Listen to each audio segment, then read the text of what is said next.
These maniacs used a submarine to blow up a railroad. July 22nd, 1945. Dusk. The U.S. Navy submarine. USS Barb cruised underwater about 20 nautical miles east of Sakhalin, moving slow and steady like a tired steel whale. The war was nearing its end, but out here the hunt and escape game was still running. For Barb's crew, it was another routine day in a long patrol, engines humming low, ventilation pushing air that had been recycled 1,000 times, the smell of oil, sweat, and hard biscuits baked into everything. In the control room beneath the conning tower, the light was dim. The officer of the deck watched speed and depth. The sonar man wore his headphones, listening for anything that did not belong in the ocean. The skipper, Captain Eugene Flucky, stood at the periscope, waiting for the next scheduled look. He was not tall, but he was broad-shouldered. His face gave away little, except a constant focus that never seemed to turn off. In the submarine force, his style was known, aggressive but not reckless. He liked to break risk into parts, do the math, and if the math held, he would drive the boat into water other captains considered too shallow or too close. "Captain, time," the executive officer said quietly. Flucky nodded and took the periscope handles. "Up to periscope depth." The order was repeated. The boat rose on a slight up angle. Hydraulics hissed smoothly as the scope tube climbed. Flucky leaned in, pressed his eye to the eyepiece, and the world snapped into a round, gently wobbling frame. He swept the horizon first. The sunset had burned down to a dark orange smear behind clouds. The sea was calm enough. He rotated north toward the Sakhalin shoreline, grey-black cliffs rising straight out of the water, the coastline jagged and uneven. His gaze moved along it, doing what he always did, looking for ships, structures, anything that mattered. Then he stopped.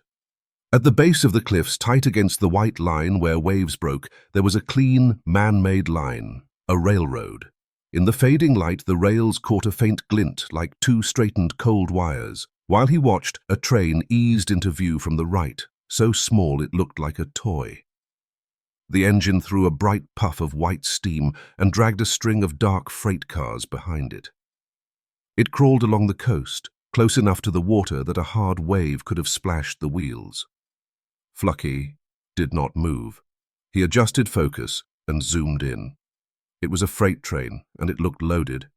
He checked the ground around the track.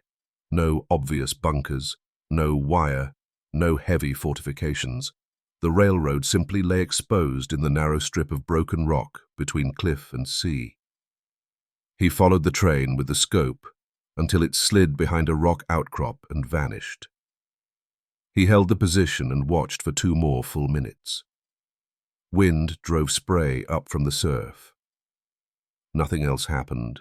No patrols, no searchlights, nothing. Just that track, and trains that might run on time sitting there like an unguarded target. "Down scope," Flucky said, calm as ever. The tube dropped. The control room returned to its dim routine. The watch officer looked to the captain, waiting. Flucky walked to the chart table instead, ran a finger across the map, and stopped on a coordinate. He circled it with a pencil. "Log this," he told the navigator. "Coastal Railroad. Bearing 040, range about 1.5 miles. Visual estimate, defenses light." The navigator wrote fast. The control room stayed quiet except for the steady background noise of machinery, but the experienced officers heard the shift in Flucky's short words and in that small pencil circle. He did not order an immediate course change. He stood at the chart, tapping the circle with a finger, as if testing an idea. About an hour later, a folding table in the wardroom was pulled out. 4 men crowded into the small space. Flucky, Exec Officer Mike Brown, Torpedo Officer Bill Hudson, and Navigator Tom Reed. The chart lay open. Cold coffee sat in cups. The door was shut tight. Flucky did not waste time. He tapped the pencil circle. "Gentlemen, you all saw what we saw this afternoon. A railroad right on the shoreline. Trains." They nodded, waiting. "I've been thinking," Flucky said, and his eyes moved across their faces. "Can we make that train stop? Permanently. The room went still. Hudson raised an eyebrow. Reed stared at the chart like he could burn through it. Brown drew a breath and spoke first. "Captain, you mean attack the railroad with a submarine?" "With whatever we have that can work," Flucky said. "A torpedo is out. The deck gun won't give us the range or precision, and firing it puts us on display." He leaned forward and lowered his voice, which only made it sharper. "What I'm thinking is a landing party. At night, we put explosives under the rail." Now even breathing sounded loud. "Landing?" Brown's voice stayed steady, but cautious to the bone. "On enemy-held coast?" "We are not trained for amphibious work, Captain. It is outside our mission." "I know," Flucky said. "That's why you're here. I'm not asking should we. I'm asking can we. If we decide to do it, how do we keep it from turning into a disaster?" He dropped the question into the room like a rock into still water. The argument that followed was not emotional. It went straight to the technical, to the practical. That was Flucky's way, and Barb's. Put the gamble inside a framework you could measure. Hudson rubbed his jaw. "We have explosives. Standard TNT blocks. But the firing device is the problem. We need pressure or controlled delay, not a contact fuse that could go off early. I can take apart some detonators and rebuild something, but we need time to test reliability. And we have to keep it working in coastal conditions. Wet, grit, angle, all of it." Reed bent over the chart. "Tide is key. We need a landing point that isn't too steep and isn't too soft. The rubber boat can make the beach, but on withdrawal it has to shove off fast. Tonight, in the back half of the night before the moon comes up, there's about a 3-hour window of real darkness. The pickup point has to be exact. The submarine can't surface on rocks, and it can't sit too far out or the boat round trip won't fit the clock." Brown took the heaviest piece. "People. We need a small group. No more than 8. They have to row, carry weight, and work in total silence. And their heads have to be solid. This is not a sea fight. This is sabotage on enemy ground. If they're spotted, odds of coming back are close to 0. He paused. "Who goes? How do we choose? Volunteers or orders?" Flucky listened and wrote notes. "Good, we've got the issues." He ticked them off, not as a speech, but as an inventory. 1. Modify a firing device and make it reliable. 2. Confirm tide, terrain, landing, and pickup points. 3. Select men and do the minimum training to run the process clean. 4. Intelligence. We need at least a rough sense of train frequency and timing. We can't gamble on blind luck. 5. Fallback and signals. If it looks wrong, how do we stop and get them back? He looked at each man. Now, a vote. Not whether we do it. Whether, given the problems we just listed, if we can solve them, is it worth attempting as a tactical action? The condition is if we can solve them. Silence. Hudson went first. "If the firing device can be built, the explosive placement is not technically hard. From a pure technical angle, it's feasible." Reed followed. "Tide and moon are my lane. If we can get close enough for a better look, I can find a workable window. Navigation-wise, feasible." Brown exhaled and nodded. "People are the highest risk, but if we pick the right men and rehearse the steps, even briefly, then from the command side it's high risk and high uncertainty. But it is not insane. If the plan is tight, it can be tried." Flucky closed his notebook. "Then we move forward on feasible. From this point, this discussion stays in this room. Mr. Brown, you draft an initial list of men who fit the skills and the temperament without telling them the task. Mr. Hudson, start work on the firing device. I want a prototype in 24 hours. Mr. Reed, compute tide for the next 72 hours and identify 3 candidate landing sites." He stood. "Same time tomorrow. We decide whether we keep pushing or we stop. This conversation does not exist in the patrol log. Dismissed." When they filed out, their faces were serious, but their eyes carried a sharp light. The control room watchstanders could feel something change, but not what. The engine room noise and the rush of water along the hull stayed the same. Flucky remained alone a moment, staring at the pencil circle on the chart. A coastal railroad. A sudden idea. Now the idea had been turned into a list of solvable technical problems. That language he understood. Risk did not vanish. It got broken down and laid on the table to be weighed. He finished his cold coffee. The biggest unknown had not been discussed out loud. The 8 men who would step onto land. Submariners were hunters at sea. They knew torpedo runs, depth charge patterns, how to survive inside a steel tube. Land was a different world, full of unfamiliar sounds, hard ground and darkness that did not behave like ocean darkness. The plan could be perfect, tide tables could be right, the device could work, but it all came down to 8 men rowing in the dark, climbing an enemy shore, and placing death under a rail. They had to stay calm and stay quiet. More than that, they had to trust each other and move like one set of gears. He folded the chart. The first problem on his list suddenly felt very concrete. Find 8 men who could make a torpedo hit and also make a railroad fail without a sound. Over the next 24 hours, USS Barb slipped into a different rhythm. On the surface, everything looked normal. Watches, maintenance, meals. But the sharp-eyed men noticed. Hudson and a trusted chief spent the day sealed in a cramped storeroom, faint metal clicks and low voices leaking out. Brown worked a roster, making marks, pulling a few veterans aside for short talks about stress and willingness, never about the real job. Flucky spent most of his time in his tiny cabin, tide calculations and hand sketches spread in front of him. He calculated time, probability, and what margin of error each step could tolerate. More than once his pencil hovered over a line that might have been labeled expected losses. He did not write a number. Some costs could not be computed in advance. The next night, the wardroom meeting reconvened. The table held more items now, a crude device cobbled from torpedo fuse parts and a waterproof housing, a few sheets of paper with sharper terrain marks, and a list of 8 names. Hudson demonstrated the firing device, fixed to a standard TNT block. "Pressure trigger," he said, voice dry. "We took inertial switches from 3 Mk-14 components and rebuilt them. When enough weight hits this bar, like a train wheel, it trips the striker. Delay about 1.5 seconds, then detonation. The delay is to let the wheel clear, so the blast hits under the cars." He paused. "We tested it in a spare tube with weight, 3 for 3, but outside conditions, moisture, sand, installation angle, could change sensitivity." "Misfire probability?" Flucky asked. "Can't put a number on it," Hudson said, "but it is simpler than electrical control and less finicky than time delay. Electrical needs wire. Time delay is harder to set. This is direct." "Simple is good," Flucky said, and turned to Reed. Reed pointed at 3 red marks on a sketch. "Point A, gentle beach, but it's nearly 800 yards to the rail, through brush and slope. Too slow. Point C, closest, about 200 yards, but it's a rock beach. The rubber boat could tear, and withdrawal risk is high. Point B is the compromise. About 450 yards, narrow sand and gravel strip for landing, a steep rise behind it, but there's a faint track leading toward the rail." His pencil tapped a bend. "The rail curves slightly inward here.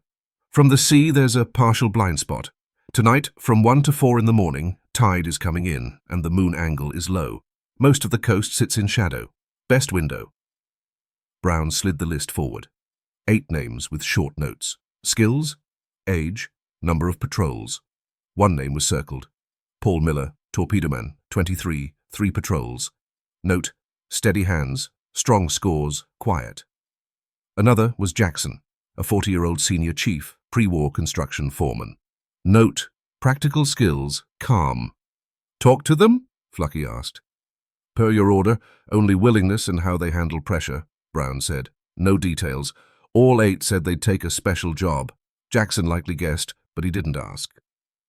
Flucky stared at the list, then at the firing device and the map. The pieces were there, a method, a window, men. Now he had to assemble it into one moving system. "Notify these 8, he said at last. 1 hour. Muster in the forward torpedo room, only them. Mr. Brown, you run it. Tell them what we're doing and tell them they can refuse with no consequences. Mr. Hudson, prepare 8 sets of gear, explosive, tools, weapons, survival kit. Mr. Reed, set our approach. We hold 5 miles off Point B before midnight." He looked at the 3 officers. "We're about to do something you won't find in the submarine handbook. It's all inference, modification, and calculation. But it comes down to what those 8 men do with their hands and feet. The key is not courage, it is control. Control movement, control time, control noise. From now on, we operate in control." Dismissed. An hour later, forward torpedo room. The 8 selected men stood between the huge tubes, faces mixed with confusion and a rough edge of anticipation. Brown did not waste time. He opened a simple sketch of the coast, the rail, and a red X. "Objective," he said, finger on the X. "Make a Japanese train that passes here tonight stop. Permanently." He paused to watch their faces. A few blinked. One frowned. Nobody spoke. "Method. We put a rubber boat in at point B. You, 8 row in, land, move overland to this point, and install an explosive device under the rail. Then you pull back to the pickup point and we recover you. Total radio silence." He looked each man in the eye. "Risk is extreme. You will be on enemy coast. If you are detected, the submarine cannot support you with fire and extraction will be hard. Any questions? Or if you do not want it, step out now. This is an order, not a request. No record, no judgment." A few seconds stretched tight. Then Jackson stepped forward half a pace, not to step out, but like a man confirming a plan. "Sir, is the device reliable?" "Tested, not combat proven," Brown said. Jackson nodded and stepped back. No one moved again. No speeches. Just a heavy acceptance. They had been chosen, and now they knew why. "Good," Brown said. "Next 2 hours, Chief Hudson will walk you through gear and install sequence. Everyone must know position and action. This is not a charge. It is a job of work. Precision and silence come first." 1 hour before midnight, USS Barb eased up to periscope depth. Flucky took one last look at point B. Moonlight was thin. Waves broke white against rock. The rail line clung to the cliff like a dark scar. No lights, no movement. He ordered the boat to surface. The hatch opened, and cold, wet air poured in. The rubber boat was inflated and lashed on the slick deck. The 8 men wore dark clothing, faces smeared with black and grey, doing final checks in silence. 2 TNT blocks per pack. Tools wrapped in cloth, submachine guns and pistols waterproofed, though everyone hoped they would not need them. Jackson was designated on-scene leader. Flucky stepped in front of them. In moonlight, familiar faces looked strange. "Remember," he said, voice low but carrying over surf, "you are going to install a device and come back. You are not going to fight. If you meet a patrol, hide. Do not fire unless there is no other choice. When you're done, erase your traces. Pickup signal is 2 short and 1 long in green from your side toward the submarine. If you see 3 short red flashes, it's an emergency. Move to alternate rally point A and hide until further instruction. I do not want to see red, understood?" "Understood, sir," they answered. "God be with you," Flucky said, and stepped back. The rubber boat was lowered with a soft splash. The 8 climbed down a rope net into the rocking craft. Jackson went last. He tapped Paul Miller's shoulder and pointed him into position. Paul sat and took an oar. The blades had been wrapped in cloth, deckhands cast off. The rubber boat drifted a few feet away, pulling farther from the submarine's black mass. Paul looked back once. Flucky's silhouette stood in the conning tower. Then Paul turned forward into open darkness and surf. Rowing was the first task. 8 oars dipped as close to one rhythm as men could manage, careful not to slap water. The submarine's outline faded behind them. Ahead, the crash of breakers grew louder. The night was thick. Only the faint white of breaking water gave them direction. It felt like they rowed forever, but it might have been 20 minutes. The coast rose suddenly into a wall. The sound of surf became a roar. Jackson raised a fist and everyone froze. The boat drifted. He listened for wave timing. "After the next big one, hard stroke," he growled. A swell lifted them and shoved them shoreward. 8 oars drove at once. The rubber boat shot onto a gravel beach with a scraping sound that made teeth hurt. The men jumped out into knee-deep cold water. They dragged the boat into the shadow of large rocks and covered it with netting. Feet on solid ground, but it was unfamiliar ground, loose stone, unstable underweight. Paul forced himself to stay calm. Jackson crouched and used a flashlight covered with red cloth to check a map and compass. He pointed and signaled forward. They left the beach without a sound and climbed the slope. No path, just grass and shifting rock. Packs made each step heavy, but no one spoke. Communication was hands and eyes. Paul stayed tight on the man ahead, keeping gear from clinking. His ears worked hard. Wind, distant birds, his own breathing. They crested a ridge, and the track appeared below, two parallel lines barely reflecting moonlight, running along the coast into dark. Jackson signaled everyone flat. He crawled forward alone, watched the rail for several minutes, then came back. "Clear? Follow?" They moved down to the rail. Up close, the steel and ties looked big and dead cold. Paul touched the rail and felt chill punch through his glove. Jackson picked the spot inside the slight curve toward the sea. He dropped to one knee and began pulling ballast rock aside by hand. Others closed in with small shovels and fingers, digging without sound. Dirt and stone were stacked carefully. The hole went down about a foot. Jackson took a TNT block and set it firm. A second went on top. The modified firing device was placed between them. The pressure bar was adjusted to sit just under the rail base, close enough to trip under wheel load. Paul handled final connection and waterproof check, hands steady like he was back in the torpedo room. The only noise was the faintest scrape of metal on grit. Far off, a tiny whistle came, so faint it could have been imagination. Everyone locked still. It did not repeat. It could have been wind. It could have been a train miles away. Either way, it reminded them the clock was moving. Jackson sped up. When the device was fixed, he refilled ballast, placing stones back as they had been. He sprinkled dry dust on top and brushed the surface flat. When he finished, even Paul could barely see where they had worked. Jackson stepped back, checked the area from different angles, then signaled withdrawal. They retraced their route, careful to smear signs, stepping on rock and roots instead of soft ground. Back at the beach, the boat still waited in the shadow. Jackson studied the sea. No submarine was visible. Per plan, Barb would surface for pickup after detonation. Until then, they had to wait. They shoved the rubber boat back into the water. 8 men climbed in and rowed out about 100 yards, then stopped and let the boat drift. Far enough to be safer, close enough to see the shoreline and the curve of track. Cold started creeping through wet clothes. Nobody talked. All eyes fixed on that black stretch of coast, ears waiting for the sound that would decide whether the night meant anything. Minutes crawled. Paul hugged his knees and shivered, trying not to move. The bend in the rail looked unchanged, but they knew what sat under it, enough force to tear steel and wood apart. They had done the hard part. Installation. Now control left their hands. They were no longer actors. They were watchers, caught in their own trap, dependent on a train and an unproven device. The eastern horizon began to lose its deepest black, bleeding into a thin grey. Not dawn yet, but the night was weakening. Time was closing. If the train did not come, they would have to withdraw before first light, leaving behind a useless device and a failed operation. The pressure now was not physical or technical. It was psychological, waiting on the unknown. Paul's throat went dry. In dim light, the other faces looked set like stone. Everyone stared the same direction, waiting. The minutes lost shape in cold and darkness. The rubber boat rose and fell like a loose leaf on black water. Paul pressed his knees tight, trying to keep the last warmth inside. Wind stripped heat with every pass. He did not dare to shift much. He watched the shoreline and the curve where the charge lay.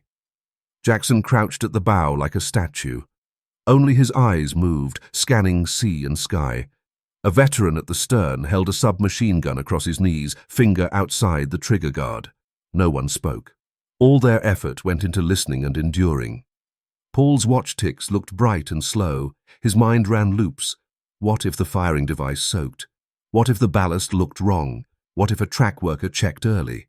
Where was Barb now, deep and silent, or surfaced somewhere unseen, ready to sprint in? Worst of all was the train. Would it come at all? When?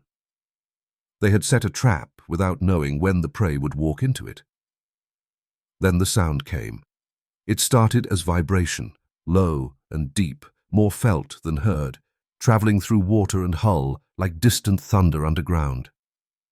Then it turned into rhythm, steel on steel, a steady clack that grew heavier and clearer as it closed, wheels striking rail joints, clack, clack, clack, coming in slow and unstoppable. Every body went rigid. Jackson's hand came up in a fist. Hold. 8 pairs of eyes locked onto the curve. The sound built. A dim yellow glow appeared at the far end of the track, the engine's lamp smeared by night mist. The glow swelled until the engine's dark shape resolved, then the long shadow line of cars behind it. The train rolled along the coast at an unhurried pace, blind to what waited. Paul stopped breathing. His heartbeat felt loud enough to give them away. He tried to count cars and failed. His eyes stayed on the point under the engine where their device sat. The timing was off by a small margin.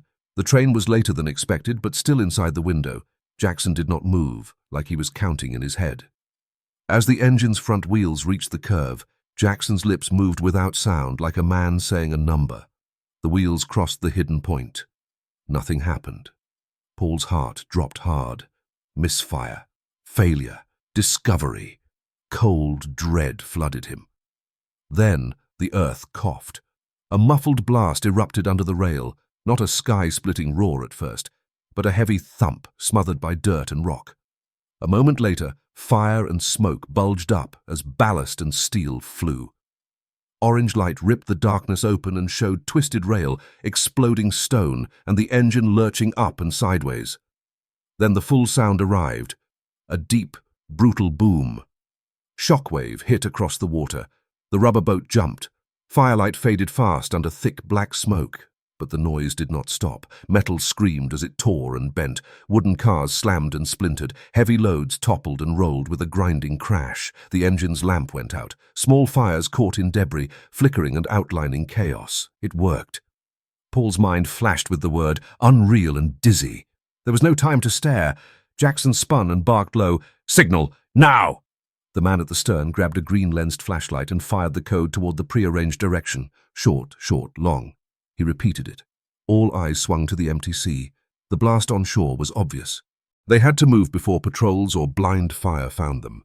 The seconds waiting for a reply were worse than waiting for the train. Then a matching green code blinked back from the dark water. 2 short, 1 long. A low black shape rose nearby, darker than the sea itself. The submarine's conning tower and a slice of hull, surfacing like a whale coming up for air. On the deck, shadows moved. A light swung in quick circles to guide them. "Row. Hard," Jackson ordered. 8 oars slammed into the water. Relief and adrenaline fused into a single drive. The rubber boat surged toward the submarine. Paul rowed on muscle memory, ignoring pain and cold. He did not look back at the shore, but he still heard the distant metal grind and occasional secondary pops. The submarine grew fast, men on deck leaning out to grab them. They were close enough now to see arms reaching down. Then the coast answered. A sharp crack, not an explosion. Gunfire. 1 shot, then 2, then 3, ragged and searching. A patrol had reached the wreck and was firing blind toward the water. Bullets hissed overhead or slapped into the sea with soft punches. No one spoke. The rowing got faster and less clean. Paul ducked his head like that could shrink him out of the line of fire. The rubber boat hit the submarine's slick steel hull with a hard bump. Hands caught the gunwale, packs, arms. "Up! Move!" someone hissed. Paul was hauled onto the deck. The cold steel under him felt like safety. He stumbled and was shoved toward the open hatch. Behind him, Jackson came up last. He and another sailor fought to haul the rubber boat up as well. "Leave it," someone snapped. Jackson shot back. "It's got gear marks." They dragged it aboard anyway and shoved it aside. "All hands below. Hatch shut." Flucky's voice came down from the conning tower, steady and sharp. Paul slid down the ladder. Warm air that smelled of oil hit him like a blanket. His legs gave for a second and someone caught him. Familiar faces stared from the torpedo room. Shock, respect, relief. He kept moving to make room. 9. Hatch, a chief called. The heavy steel hatch spun shut. Metal clanged and sealed with a final, dead sound. Outside stayed outside. Cold, bullets, fire, the train wreck. "Dive! Emergency dive! All ahead flank!" The orders ran through the boat. The submarine tilted. Ballast flooded with a deep roar. Paul leaned against a bulkhead and felt the familiar vibration of descent, the motion that meant home. His body began to shake hard, the delayed reaction of a system that had been held tight too long. All 8 men sat soaked and black-faced, breathing hard. Hudson came through and clapped Paul's shoulder without speaking. Someone handed out hot coffee and dry blankets. Paul took the cup. His hands shook so badly the coffee sloshed. A little later, Flucky climbed down from the conning tower and stopped in front of them. His eyes swept the 8 men, exhausted but intact. "Casualties," he said. "None, sir." Jackson stood, though his legs wobbled. "Objective appears complete." "I saw it," Flucky nodded. He paused as if choosing words, then kept it simple. "Clean up. Get rest. You did it." No speech. No ribbon talk. But after what they had just lived through, those few words carried more weight than any medal. Paul swallowed a mouthful of scalding coffee and felt real warmth spread in his chest. They were alive. And they had done it.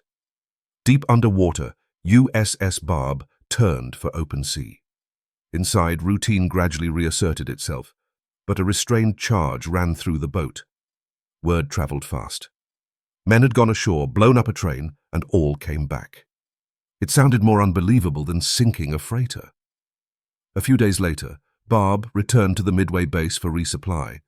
The report went up the chain in careful language, only facts. A landing party, an explosive device placed, a freight train destroyed, all personnel recovered. No flourish, no details.